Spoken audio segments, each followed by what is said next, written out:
Are you having trouble opening a Google Maps location in WhatsApp on your Android device? This issue can be confusing when you're trying to share or view locations with others. But don't worry, we've got you covered. Here, we'll guide you on how to share live location on WhatsApp using Google Maps. Solution 1. Share Google Maps location on WhatsApp.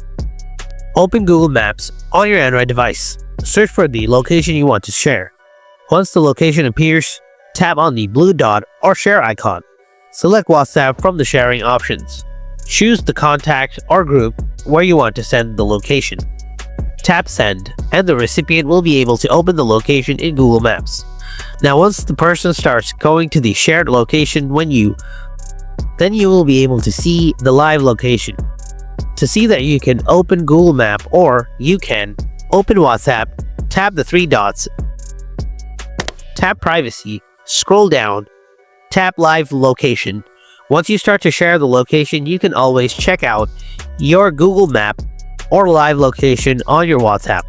By following these steps, you'll be able to easily open and share Google Maps location in WhatsApp on Android.